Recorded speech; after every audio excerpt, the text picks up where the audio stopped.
Iran is threatening US warships, as I understand it. Leland, tell us about that. How serious is this?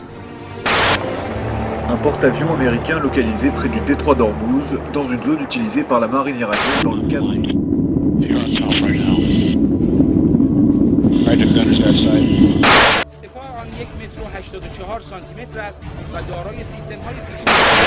جدیدترین تجهیزات نیروی دریایی ارتش در رزمایش ولایت نبرد.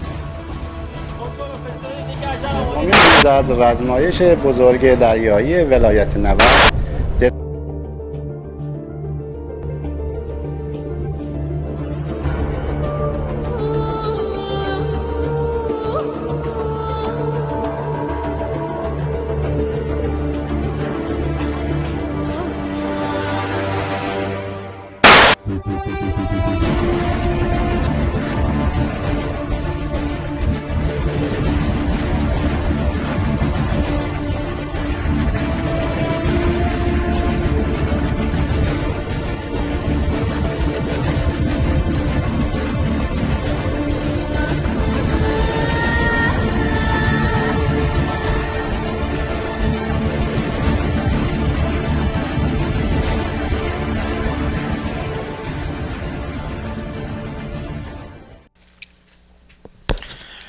Alors, bonjour à tous, je suis heureux de revenir vous faire des nouvelles de série vidéo après un certain temps d'attente et de silence de ma part qui n'a pas été vraiment voulu, mais il y a eu des circonstances à ce niveau-là et aussi, j'ai été très fatigué parce que j'avais travaillé très fort dans les derniers mois. Pas seulement sur la série La Femme et le Dragon, mais pour toutes sortes de circonstances. J'ai dû travailler très fort côté des choses personnelles, pour le travail, la famille, et, bon, la production aussi des vidéos. Évidemment, comme vous le savez, j'en ai produit quand même un certain nombre. Et maintenant, avec l'actualité qui se passe actuellement au niveau du Moyen-Orient, on regarde les tensions entre l'Iran, les États-Unis, on regarde ce qui se passe à Israël, et beaucoup de personnes m'ont posé la question concernant la fameuse couronne de Lénine. Eh bien, la série que je vais produire maintenant, va toucher tous ces points-là, c'est-à-dire, on va revenir avec un petit résumé rapide de la série La Femme et le Dragon. Et vous allez voir que tout ce qui a été annoncé dans le grand signe astronomique du 29 septembre 2011, la femme enveloppée du soleil, la lune à ses pieds, etc., c'est en train de se produire à très grande vitesse actuellement. Il y a des gens qui m'ont critiqué à savoir « Ah, tu as dit des choses, ça se produit pas. » Écoutez, ces personnes-là n'ont absolument rien saisi du début à la fin de cette série vidéo. Ils n'ont rien écouté. C'est toujours plus facile de blâmer les autres que de faire des choses, mais je vais vous démontrer, hors de tout doute raisonnable, que ces choses-là se produisent. Et ce n'est pas moi qui vous a dit ces choses-là, c'est-à-dire que j'ai produit des séries vidéo, mais elles ont toutes été basées sur les prophéties bibliques. Ce n'est pas moi qui vous le dis, ce sont ces prophéties-là. Et le signe astronomique, et oui, il y avait une date très rattachée à ce signe-là, c'était le 29 septembre 2011. Un signe astronomique, un événement astronomique se produit à une certaine heure, à une certaine seconde. Et oui, ce signe-là s'est produit. Maintenant, ce qui se produit sur Terre, comme je l'ai dit dans cette série vidéo-là, ce qui se produit dans les cieux va éventuellement se produire sur Terre. Ça, c'est une chose que la Bible nous parle et vous allez voir que c'est absolument véridique. Les prophéties des dernières secondes sur l'échelle de l'humanité pour les derniers jours sont en train de se réaliser à un rythme absolument incroyable actuellement. Je vais vous donner maintenant un petit résumé de ce que je vais vous parler dans cette série vidéo. J'ai peut-être oublié certains points mais à ce moment-là, c'est pas grave, on les rajoutera au fur et à mesure que la série va se dérouler, mais ça vous donne quand même une vue d'ensemble de ce que vous allez trouver comme information dans un avenir assez rapproché, je le souhaite. Le titre que je lui ai donné, c'est La Terre et les cieux, la prophétie de la femme et de la bête.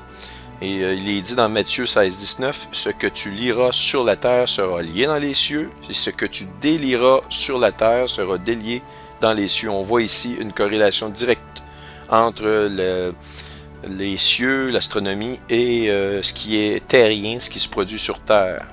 On retrouve ce verset-là dans Matthieu 16, 19. Maintenant, on va procéder dans cette série vidéo à une révision rapide de la série La Femme et le Dragon. Je vais vraiment mettre au point qu'est-ce qui a été dit, qu'est-ce qui n'a pas été dit.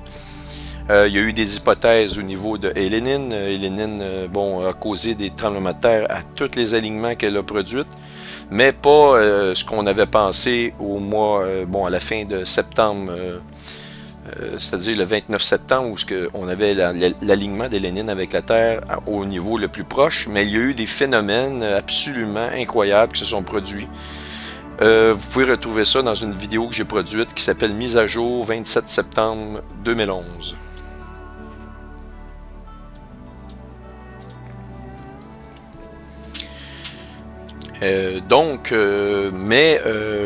Ce qui est certain d'Hélénine, et on va vous le démontrer, c'est que les mathématiques ne peuvent pas tromper au niveau des statistiques.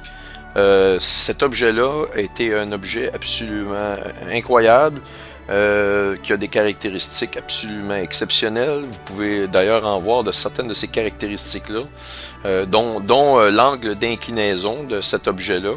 On n'avait jamais vu ça. Un objet, premièrement, c'est un objet qui, c'est la première fois qu'elle vient dans notre système solaire. Il n'y avait aucune preuve de périodicité ou déjà de la venue de cet objet-là dans notre système solaire, parce que quand vous regardez au niveau de l'orbite sur le site de la NASA, c'est une orbite qui était absolument indéfinie. On appelle ça une orbite hyperbolique, c'est-à-dire qu'elle n'a pas de point de référence d'entrée.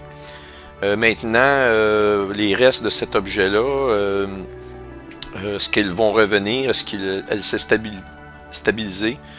Je ne le sais pas, mais les caractéristiques mathématiques, vous pourrez en retrouver sur cet objet-là dans la série que j'ai produite. Le nombre 666, Hélénine, et le nom de la bête, ou grosso modo le titre est comme ça, c'est environ 6 ou 7 vidéos dans la série, et vous pouvez la regarder, vous allez avoir certaines caractéristiques et relations absolument phénoménales, avec notamment les mathématiques au niveau de l'incident de Roswell, et toutes ces choses-là. Donc il y a vraiment une corrélation, et le chiffre 666, il y a une corrélation entre les mathématiques d'Hélénine et toutes ces choses-là, et ça va plus loin que ça, c'est que on vous avait montré évidemment des caractéristiques d'Hélénine au niveau de, pour qu'elle se situe au-dessus de la tête de la Vierge, on devait avoir la Terre positionnée à un endroit très précis au niveau du 29 septembre, ainsi qu'Hélénine devait être à un endroit très précis. Et quand on additionnait toutes les caractéristiques, on voyait que ça ne pouvait pas être un hasard.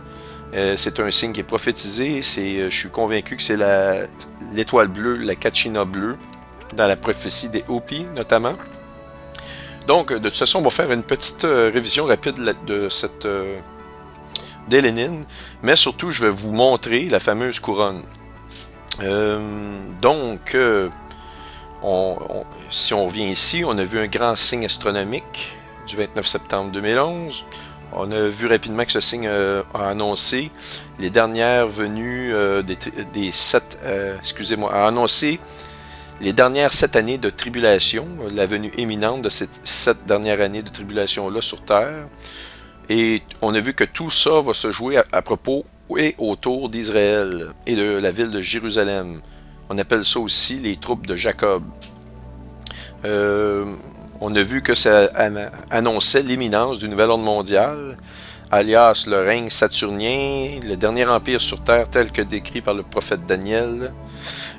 Certains aussi vont l'appeler la renaissance de l'Atlantide. On va voir qu'il y avait dans l'ancienne Atlantide 10 rois. Et maintenant, je vais rajouter la parenthèse ici. Maintenant, pour ce qui est des 10 rois de l'Atlantide, l'élite a le plan de diviser la Terre en 10 biorégions. Et ça, c'est ce qu'on appelle le nouvel ordre mondial, c'est le dernier empire. Et dans le prophète Daniel, Vous allez aussi le voir dans la statue de Nebuchadnezzar, où on voit que le dernier empire sur Terre, le premier étant la tête d'or, et après ça vous descendez au niveau des épaules, du torse, les cuisses, les jambes, et vous avez les orteils, et les orteils, les 10 orteils, ce sont les 10 biorégions, et c'est le dernier empire, si vous voulez, qui va fouler le sol de la Terre, et c'est là que tout va se jouer. Cet empire-là va essayer de contrôler Israël et Jérusalem, comme vous savez, le peuple hébreu a toujours été sous le contrôle de plusieurs peuples pendant plusieurs années. Ils ne le sont pas actuellement, mais ils vont se faire attaquer, ils vont se faire envahir et diviser. Et je vous annonce que la division d'Israël est déjà commencée. Et son envahissement aussi est déjà commencé, je vais vous le démontrer. Donc, nous allons aussi voir dans cette série vidéo là, que je suis en train de produire qu'il y a une relation très étroite qui existe entre la série La femme et le dragon et la venue imminente du pape noir, c'est-à-dire le pape aussi qu'on appelle le Petrus Romanus. Le pape noir est aussi appelé le dernier pape et il coïncide avec la venue au pouvoir de l'Antéchrist.